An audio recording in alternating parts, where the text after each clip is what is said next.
Hey, what's going on, everybody? Today is December 21st, crazy enough, and today is Thursday. We're talking about college, specifically rethinking college, talking about how, let's get that off there. There we go. Talking about how AI is perhaps going to disrupt it. Maybe this is the big disruptor we've been waiting for. God knows we need it. So today we have Beth, Andy, Jyunmi. I'm Brian. I know Carl is out feeling under the weather today, but maybe we'll see if we get Aaron or Robert in as well. So I was saying before we went live, I said, guys, I've been waiting for this one. I've been leaning in like Jyunmi for 2 days ago with the gaming. Like, I'm ready. I got my stats, but I don't want to overwhelm or take over the conversation. So what I thought, if you guys are okay with it, and I'm okay if you guys have a better idea, I would love to just start with some stats, some numbers, some data, just to kind of mold this conversation. And then I would love to talk about, maybe our personal experiences with it. I'm in a position where my daughter is 13, so college is in the near future at this point. That's crazy to think to me, but I'm a parent with a single child I have a single child, and my wife and I are definitely planning for what her post high school experience is going to be. I won't even say college. I'll say post high school experience. So are you guys cool with me throwing out some numbers here? Go ahead. Perfect. Okay. And I'll try to make this short. First of all, I said this before, but I'll say it on the show too. Thanks to Perplexity on this one. We did a big, deep in-dive review of Perplexity last Friday, and I haven't abandoned it. I said back then that I thought, wow, it is really good for research. And I did some great research yesterday using Perplexity on this topic from my phone, very nicely formatted, was able to send it over to my desktop, and now I have it on my other screen. That's pretty cool. And that was with a free account. So just wanted to give a little plug there. Okay. This is US numbers, by the way, and this is just what I pulled at Perplexity. And just one more asterisk here, there is going to be a range. There are so many factors, from financial aid and all that. We're just going to look at some averages here. Okay. The average starting salary for a 4-year degree is around $58,000. Again, US numbers. Average starting salary. Get out a 4-year degree, come from whatever, University of Florida, University of Georgia, you can expect to make around that much. All right. The average cost of a 4-year degree currently, or this might be like 2021, 2022, 2023. I'm not sure how close it is, but for a public in-state, you're looking at about $104,000. Out of state, higher than that. Private, higher than that. Okay, that's pretty easy. If we were to look at the comparison, now that's on site.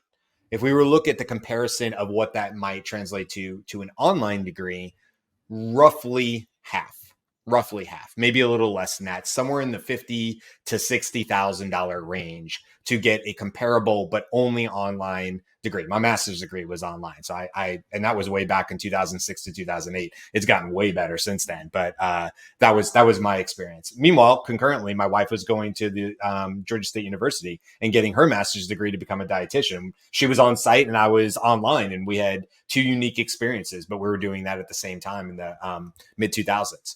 Okay, one or two other things I wanted to pull into here. What were some of the other ones I want to talk about? Oh, I was just talking to you guys about, let me find it. Okay, college degree lifetime. This comes, sorry, one more thing. Education Data Initiative put this out. The lifetime median return on investment, ROI, for the average bachelor's degree is nearly 288%. In the first 10 years, however, the ROI is negative 41.1%. Bachelor degree holders do not begin to see returns until they've worked full-time for 15 years. Okay, so there's a lot more I could add to this, but I would go on and on for the whole 30 minutes just spouting off different numbers and stuff. I think that gives us a good point, starting point. I will tell you as a parent, and then I'd love to hear you guys. I've been sort of, I don't want to say not pro college. I had a wonderful college experience. I was in college from 96 to 2000. We went to UGA. Some of my best friends were from there. Grew a lot, learned a lot about life, got a degree. Basically, I was one of the lucky ones. My parents paid for my education. I did not come out of college with debt. It was one thing that my parents did for me. My dad at that point had gotten to a point in his career where that was something they were able to do for both my brother and I, plus some in-state financial incentives and things like that that Georgia had at the time, the Hope Scholarship, things like that. So I got it in 4 years. My parents said, you can stay in college as long as you like, but our contribution to this effort ends at the 4-year mark, which pushed me to start thinking about a degree that wasn't necessarily what I thought I wanted to do with my life. In fact, 3 years later, I was a rookie firefighter, which did not need a college degree. So that was my life, right? At that point, 3 years later, I was a firefighter with a degree I didn't need to be a firefighter. But I got out and I got a degree in geography. Now, what was I going to do with geography? Well, I never thought I would do something with geography. It was literally the first class in sophomore year that I made an A in college. I had busted my butt. I was this kid that had to sit in the hallways, put the extra 4 hours in, read stuff in the library. I was always studying. I was a good student, but I struggled to get through. And when I made an A, I thought, I'm not fighting this for 2 more years because I won't get out in 4, and my parents are not paying past that. They were very clear about that. So I picked geography as my major, and I got it in 4 years. And I'll admit to you, at 45, 23 years later, I literally thought the world would open up to me and be like, Brian, come here, work here. No, come work here. No, please. UGA? Oh my God. We've been waiting for you. And of course, the reality was it was crickets. Nobody gave a shit. Nobody cared that I had a degree. And it was a big let me down. But I didn't have student debt. I had credit card debt. I didn't have student debt. And that made that I could make pivots. Okay. I'll shut up. I think you got there. We got your experience. Yeah, that's it. Let me talk about return. Why is return on investment even a part of the conversation?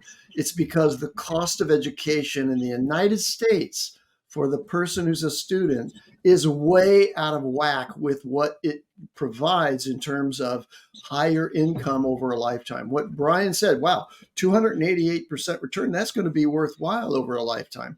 Well, not really. That's less than 3 times your money back over 50 plus years. It's a horrible financial investment. But there are countries where students don't, and the society doesn't have to worry about that.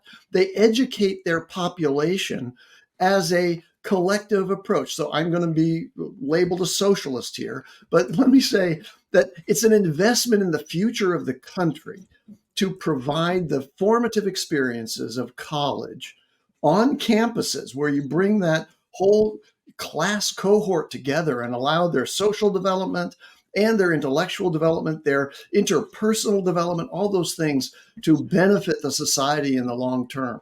Here we say, okay, you're only going to be valuable to us if you pay for your education, and it doesn't pay off. And that's the simple fact of it. So and here's another stat. Oh, there's another one. Yeah. It's ridiculously expensive, but it should be afforded. I'm pro college. I think that it is the right way to take a whole new generation each 4 years and put them together in a crucible that's going to allow them to really develop into something that's going to be contributory to the society rather than isolated and, potentially ruinous to society if you don't provide that. Because when you come out of high school at 18, roughly, I was even younger when I came out of high school. You're not ready to go into the workforce and be part of a working team. There are some things that you could do, but I'm sorry, that's just not enough preparation for humans. Humans are so sophisticated intellectually and so on, but only if and only if they're presented with the enriching experiences that are required here. So I do want to talk about the enriching experiences that are possible with college education on campus and remote if AI is allowed to be part of that process. But I just want to stop there and say, wow, why should it even be a question of dollars and cents? I agree. Okay, so I want to jump in here. I also I went to college. I majored in theater, not because it was my first day, but because it was the thing that I thought I could study for 4 years and still be interested. Because literally, it was a new series of shows every semester. Yeah. And if your kid wants to study theater, like let them, because what I really got out of that was I got offered every job that I interviewed for because it took me like half a second to figure out what the interviewer's objective was and then completely support them in that goal. That's awesome. I turned down the ones that I could not do because, and I wasn't lying in my interviews. We just really hit it off, right? I think Yeah. I could work with you. Okay. In the Salesforce world, college degrees and tech in general, I believe, college degrees are much less important. They're not required. You may still see them as a as an eliminator when there are a ton of applications for an open position. That's an easy way to weed some stuff out. But experience and certification are really important. And there are some stories that I'm aware of like people getting certified as a Salesforce admin or as a developer or platform app builder in high school. And there's actually a pilot program that Salesforce did too. So that then they went to college, but their Salesforce freelance work was paying for college. So it's like half. Mhm. It's not Brian's parents. You're still paying for it, but you get to Right. give yourself that experience. You get work experience while you're doing it. You come out without debt. Maybe you even made a little money, and you still get that formative college, right? 4 years with people engaged in a learning experience.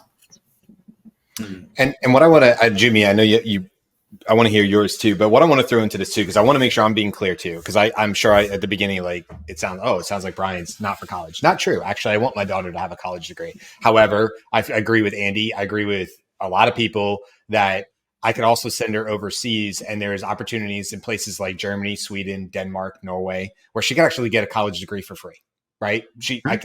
That's possible, right? Also, what I want to say is not every kid, and AI is pushing this, which I love, which is not every kid needs to go to college to pursue their dreams, to be happy. Do you know you can become a pilot? You do not need a college degree. It will cost you less to get that degree, to get a pilot certification. You will be flying in 3 years as a rookie pilot, and you will be making twice the amount of the average income coming out of college after 4 years. So if you have a child who's like, I don't know what I want to do, and you're like, here's a way that you can spend the next 3 years of life seeing the world, learning a trade that you'll be able to use, because AI is not flying planes anytime that we're aware of, right? It's good. There's going to be pilots for a while, even if it's a more of an hybrid system over the years. We're talking decades. I'm not saying every kid should be a pilot, but I'm saying if they have an interest, if they're not sure what they want to do, please don't just send them to a 4-year degree to go figure it out. There's gap years. There's things that the Europeans have been doing forever that are really valuable, that could help them perhaps figure out what it is they want to do. Because I agree, at 21, 22, I didn't know what I wanted to be in my life. I'm still not sure I know at 45. One of the things that I really thought was important was this article by, he's a VP, Anish Raman at LinkedIn. And he said, and I love this, that the new thing to be is adaptable. That's the skill. That's the human skill. Be adaptable, because 25% of what jobs, LinkedIn data suggests that 25% of the skills required to perform jobs have changed over the past 8 years. Just 8 years, 25%. How are you supposed to come out of college in 2000 and still have the same skill set that you're going to need at 45? It's not going to work. You're going to have to be adaptable. And I think when I look back at my career of many different things, the one thing I've had to be that's sort of helped me survive, is adaptability. I have 1,000% agree with that. Okay, Jimmy, please, your thoughts on this. Well, I'll give a little background. First of all, is my personal experience has always been towards the non-traditional education, right? So a lot of self-taught, a lot of on-the-job experience, things like that. And I started in on the tech side of things, just being a kid who loved computers, and I was definitely the big nerd in school, in high school and stuff like that. And so learning all of that, having a passion around something, and you figure out, and if you're lucky enough to figure out early and it clicks, college, the traditional college experience, or the college degree isn't that appealing. It's sitting through these classes and things like that. And for me, it always was I need to get this piece of paper so it checks a box when I go apply for a job, or I try to join a large institution. And if you're also trying to work for the government in any form, state, federal, or whatnot, or any large corporation, you have to have that box checked. And most of the time, they don't actually care what it is. It's great if it was relevant, but it's like, do they have a college degree? Okay, cool. Because there's certain assumptions that come with that, right? And that kind of speaks towards what Andy was saying.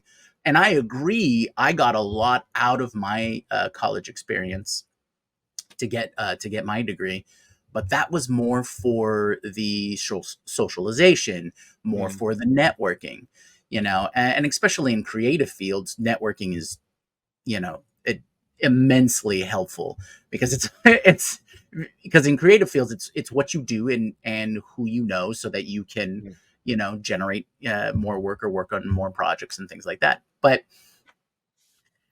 so I guess my point, a roundabout point, is that the actual thinking behind whether a degree is valuable versus what it costs to get, I don't think that's been in alignment for decades. I think pointing out that most businesses, like you said, Beth, especially in tech, it really is the actual what the experience is, and I don't think there's any large tech firm that is bringing on, let's say, programmers who don't test their programming knowledge. Right? They want to know, okay, you understand these concepts and you can actually, make it application or whatnot. And so that seems to be what's more important. And so for AI now, I think that education and that kind of experience is more available, right? It's more available to everyone. AI has all of the knowledge that's available and can help you learn it, and help you absorb it, and all of those kinds of things. What makes the college experience, or what elements of the college experience is going to make it worth spending that money? And I don't think it's there. Now, I think institutions, and this will probably be the next discussion part, but I think current institutions should really take a hard look at what AI has to offer, and how they can integrate AI into their curriculum or their process, so that it becomes a more valuable, or at least closes the gap on the ROI on there. Right. And We know that's the big opportunity here, I think. if Robert were here, he would be talking about University of Tennessee, right? Because he's part of the AI hub there. Princeton just announced that they're creating the East Coast AI hub. In terms of tech, one of the things that differentiated people who went to college, or people really studied writing, were developers who could write, right? So like that was a big thing. But AI can write for you, right? Like you can actually just talk to it and then say, put this in, like make this the field description, or put this in the email to the boss. So there are those kinds of things that are really equalizing as well. And I think what I would say is to that, and Niche points this out in the article, which I'll make sure I share as well. I saw it on LinkedIn. He's saying that, look, if nothing else, we know AI is probably going to open the world up more. There's more of a chance for our future education, our kids, to be closely interacting and working potentially with people who do not speak the same language with them. I mean, currently right now I work with people who are in London, but we all speak English. But very soon that barrier of whether they speak English or not is going to come down. That wall will no longer be there. I will very easily in Slack or in Zoom meetings or anything else, we know, because it kind of exists now, just not maybe not fast enough, but all of us could be speaking a different language right now, but it's possible that we could still be carrying on this show in the future. And so if that's a barrier that comes down, what he is pointing out, which I love, is the adaptability, but it's the human skills. It's the soft skills that we keep hearing about. So what does the future education need to know? They need to know critical thinking skills. They need to know how to work in groups. They can't be isolated. If anything, AI is going to bring in a new wave of this communication and working together and really focusing on what makes humans great, which is our ability to adapt and come together and be more than 1 + 1 = 2. Because you put some really great diverse people in a room and you come out with something that's 1 + 1 = 7, right? I mean, it's a multiplier. And if we know that AI is going to continue to help us with some of these previously, put up on the shelf gold standards of what knowledge is, and now AI can do that. Okay, what do we expect colleges to do? Well, they need to make money. So colleges are going to start offering more of these AIs, the things. And I worry about these AI programs. Okay, but to do what? To be a programmer? Sure. Okay. To learn how to make AI models. Yeah, but that's like what we're talking about this, So what are these programs going to be? And frankly, I don't trust the colleges out there to be looking out for the betterment of the student. I just see it as a way to get more bodies in the door, to take more money, Right. to increase more student debt. The average student debt is over $40,000. Average is over $40,000. And I read that the true lifetime cost of a 4-year degree, if you take on the average student debts, that could be closer to $500,000 before it's all said and done. Right. So what are students supposed to do in their early 20s? Go to this, take on the student debt, hope that something better is coming out, live on their parents' couch or in the room, because the parents are going to take them back in, right, and say it's okay. The average 10-year loan is going to be something like $300. Now, maybe you can defer that. Maybe there's other things, but student debt's coming to call. And an average, if it was on a 10-year pace, it'd be over $300 a month. So how is that person supposed to now move on to get an apartment, to put money down on a house, to do any of these things that we now know they can't do if we're outpacing inflation by over 4%? And that's in the last 50 years. It's not like this. And it's growing. That's the other problem. We're not slowing down. We're actually getting worse. It's gotten considerably worse since I got out of college in 2000. And over the last 50 years, there's a huge trend to that. My take on this is like, what are we looking for our students, our children to do now, our next generation to do? My answer to this, and I would love to hear yours, is actually community. The first thing my daughter will do, when she turns 16 and she's allowed to have a LinkedIn account, you bet your butt she's going to have a LinkedIn account. I will pay her minimum wage to sit on a computer, put posts out, connect with people, maximize her 200 LinkedIn connection requests per week, and just sit at the computer and leave qualified comments on other people's posts. I swear to you, I'll pay her to do it. I'll pay her. What can you get paid at? Minimum wage? Great. I will pay you to sit at the computer and do this. When she gets to a time to be able to sit and get loans, or not loans, but grants and things like that for college, these $1,000 ones or whatever, I'll pay her minimum wage or whatever the going rate is at that time to sit at a computer and fill out applications. So you're in a position to do that, and I think that's an honorable approach. But most people aren't, economically situated to pay their children. Sitting at a computer for LinkedIn is free. That now they're sitting at a equally computer not and situated building a network to is pay free. for college. So that's the problem. I want to jump quickly though to just a quick discussion of what does AI at college look like, and what are the positives and what are the negatives. So the positives specifically are that you can create more interactive and engaging and immersive, maybe even gamified learning experiences among groups of students. And that could really change the knowledge transfer model, which is you sit here in the lecture or you watch a video and you absorb or try to remember and recall what it was that was told to you.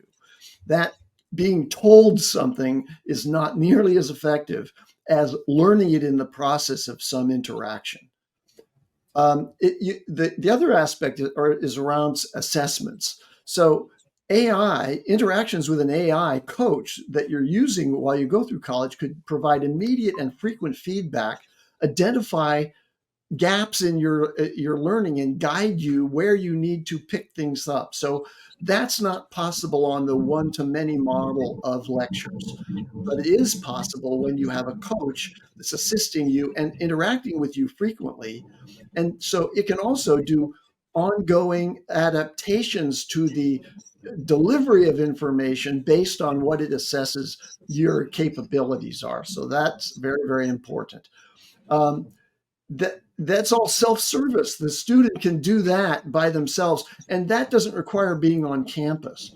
So why do we need to be on campus anymore if you can do that kind of enriched experience with other people online, just like we are right now? You're seeing people and you're hearing what other people think.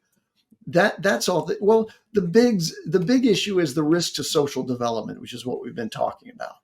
When you reduce in-person learning, you lose that diversity of opinion and understanding that other people have a different point of view, and that triggers a different way of learning. That's kind of like an absence of modeling, and being able to identify with other people who are like you, but also people who are unlike you, and trying to understand, well, how do I navigate this environment where there's so much of a range of opinions, political, intellectual, etc. Mm-hmm. Teamwork skills, like how do you work with other people if you're never provided that opportunity? Beth reminds me that she studies improv. Well, yeah. Beth's very skillful at extemporaneous speaking. Like if I asked Beth to just expound upon something, she can do it. Not every student can do that. Why? How did she get there? She learned drama, theater, improv, alongside doing a lot of knowledge development in lots of different subjects. And now she's a technical expert. I consult with her on technical matters, and I hope that she'll deliver it with some interesting, manner that's come from improvisational thinking. So anyway, personal networks, you mentioned, Brian, that network part of it, or it was you, Jyunmi, you mentioned about developing personal networks. That seems to be important in developing a career over a lifetime. Some people have to develop this idea that you have something to offer. How do you get that when you're purely online or on LinkedIn? I'm a little worried about that vision of somebody using AI to develop content on LinkedIn, and they create an impression on LinkedIn and a series of connections on LinkedIn that are in some ways devoid of actual interaction skill. Because it's all, there's not a lot of real-time interaction on LinkedIn. So anyway, True. that's what I would say to this, see. Andy, is because I think you would agree with this. I think you'll agree with this, Andy. Okay, there is a 20-year-old that you see posting on LinkedIn, and they happen to want to know or do something. They would see you as a mentor. Okay, like you've done something in your career that maybe this 20-year-old is now, and now they start interacting with your posts and stuff. I'm guessing, because I'm this way too. I think a lot of adults who have seen a few things, right? I'm in my 20s, I'm in my 40s, right? I've seen a few things, but I'm certainly not, the old wise, whatever. But, I know what I know, right? I can offer what I can offer at this point in my life. Anytime I've seen like sort of that go-getter, that 20-year-old, that young person on there, or even sub 20, like 18, 19 on LinkedIn, who is actively there trying to share what they know or engage or whatever, the community seems to come around them and says, hey, you're all right. You look like you're trying to get ahead and learn and figure this stuff out. Why don't you come up to where I am and you can intern at my office? I've seen these conversations happen. I'm not saying LinkedIn's the only way to do this. There's certainly other networks and other ways to do it. My point is that I believe that in general, adults, people who have been through the ringer or whatever, like to put their arm around the younger generation and say, hey, if you're willing to be vulnerable, if you're willing to come learn and just stand and listen and watch, or stand up at this stage and take your shot at this improv or whatever, I'm willing to give you my time. And more times than not, a lot of that is free. It's just the ability to go do that. So to me, Yes, I agree. College was a huge part of my social upbringing. I learned a lot about how people disagree with me. I wasn't the center of the universe. How diversified, all the stuff that comes with college, and having friends that had all sorts of different opinions about life, than I did in my little bubble of how I grew up. But that was massively important. More important than when I was a firefighter, I would say being a firefighter for me personally and being in that firehouse was its own college education. And then again in Iraq and again and again and again, right? I've had multiple college educations throughout my career where I've been put in situations where it was like, you better figure out how to adapt and have conversations with people that are not like you or don't have the same background as you, because that's what it takes. So I guess I'm looking for more opportunities for kids to have those experiences so that maybe they don't feel like the only way they can get that is on a college campus. Because the fact of the matter is, if you have a student today who's like, I'd like to be this, and it takes a doctorate to do it, you could get an internship, work with somebody, take those classes online and all that. The doctorate in less money than it would traditionally cost at $108,000 for the average to go on campus, live there, books, all that kind of stuff. A doctorate for 4 years. Yeah, I mean, you're not going to be done in 4 years, more likely. But I have my No. daughter, Your money was 4 years. Oh yeah, exactly. There are certain doctorates that don't apply there. I mean, I would be, I'd be a little worried going to the hospital if the doctorate that not all doctorates. There's certain practicums that are required in person, like cadaver experiences are not going to be delivered in an internship, right? You're going to have to go to an academy for that. Of course. Absolutely. I'm not suggesting that there's not. I'm just suggesting there's alternate paths that are I agree. well outside. It's a mild pushback, right? For your degree. And I encourage the LinkedIn experiment if its purpose is to get to a real work experience with live people. Of course. If that's the objective of it, that's great. But if it's going to be an all online kind of thing, I'm worried about that for society. Heck, I'd pay Brian $17 an hour for me to go on LinkedIn for an hour every day. Right? Like, there is incentive. People pay me a lot more than that per hour to do that for them. I can't tell you how many CEOs or CXOs I do that for. Yeah, that's people are busy and people pay handsomely for that. And that's true. That's true. Look, I mean, it's work, right? I mean, no matter how it is sitting at the computer or whatever. And I agree, not everybody is in the financial position. Hell, my daughter will, I mean, depending on what she wants to do, maybe she'll get a full ride somewhere. Maybe she'll have some sort of other opportunity. I don't know.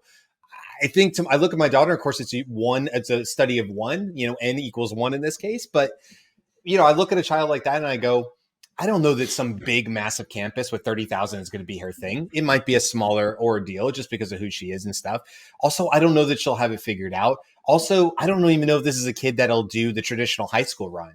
She might be the kid that does the like homeschooling at home high school and has 2 years, has her associate's degree before she leaves high school. And I'm seeing that more and more and more. And I think AI has a huge part to play in the future of that. Because Andy, you kind of said it. Hey, if I can sit in a virtual classroom, okay, it's not the in-person experience. I get that. But if I could sit in a virtual classroom and learn from the best instructor in this particular field from anywhere in the world, from Cambridge, right? And they're there with me and I can learn from them.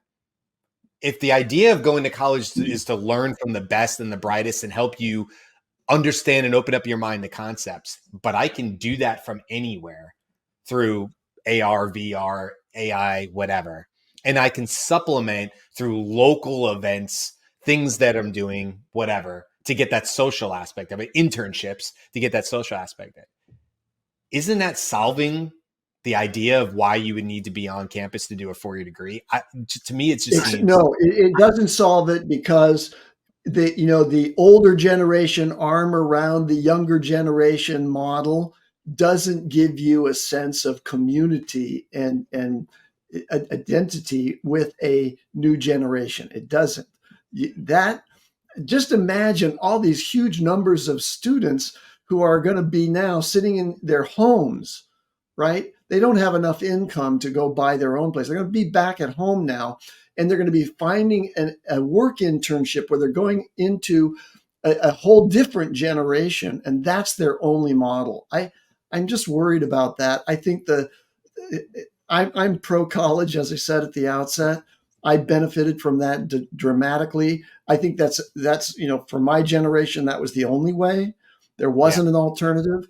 Blending those two together, but providing the community experience, at least in community colleges, right, for free. If you can't afford it, that's essential to our future. I have one thing, and it's, I guess, on the pro college side, and this has less to do with how AI can affect the college experience, but I think this is an inherent an inherent positive of going to college. And we've talked about the social aspects and things like that, and we know financially it's a pit, but the big thing that high school kids going into college, at least for 4 years or more, is it is a safe environment to experiment, right? So in some industries, if you'll learn more and faster by doing it and being out there, but if you make a mistake, it will hurt you more. So if you need an environment to help you get through those growing pains of experience and learning of a subject, then that's what college really gives you. Is it gives you a platform, an area, an environment that allows you to make those mistakes and go, oh, okay, well, if I was on the job, I'd get fired for doing that. Let's reassess and learn what I need to learn so that I don't make that mistake out there in the real world. So I think that's, if anything, that's the one key thing I think is a good takeaway for on the pro college side. I agree. I would say, how do you do that? I mean, there's many ways, but like the question I'll always come back to is, what are our creative ability, our creative choices to do that without going back to one of the first stats, which is the negative 41% ROI for the first 10 to 15 years. How do you do that without sinking somebody? Because I agree with you. I had a wonderful college experience, and I did make a whole lot of mistakes that I was somewhat protected from. I 1,000% agree with that.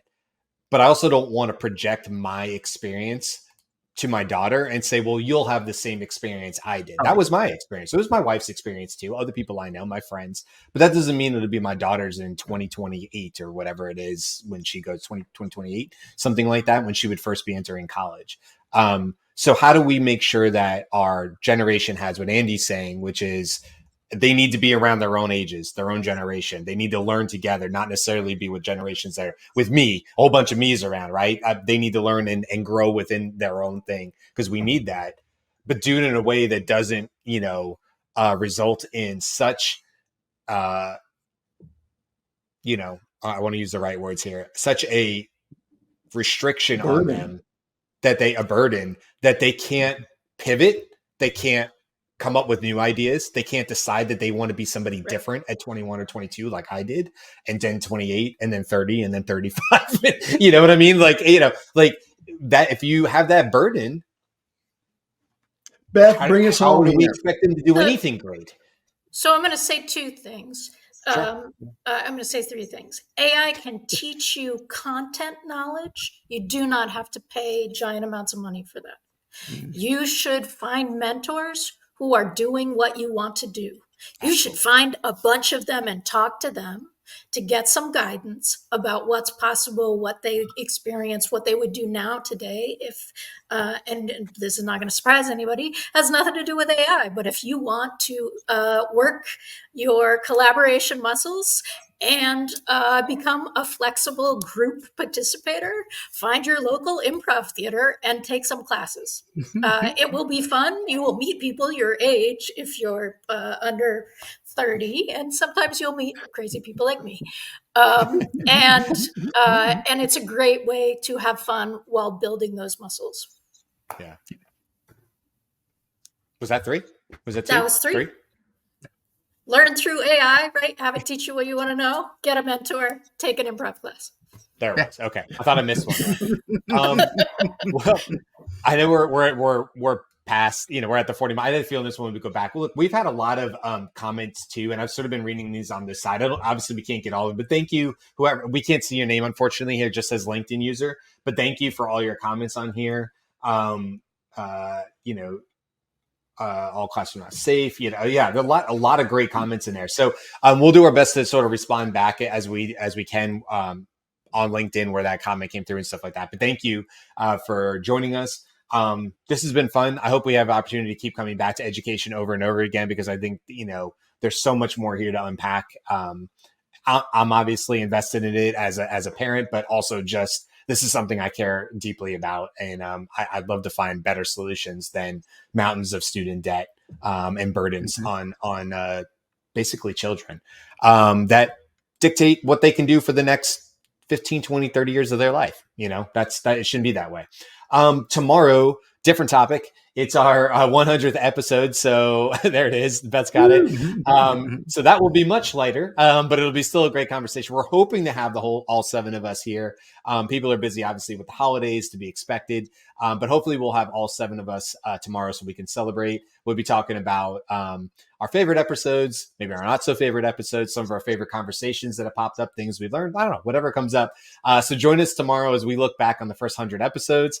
We're just getting started, and it should be a lot of fun. So thank you guys. Appreciate the conversation. Appreciate all the insight. And thank you, Erica Harris. Erica Harris was our commenter. Thank you. And delightful to have you. Thank you. Okay, I've read all your comments, and thank you. I really do appreciate you adding all of that and helping us out along this conversation. Okay, that's it. We will see you guys tomorrow. See ya. Aloha.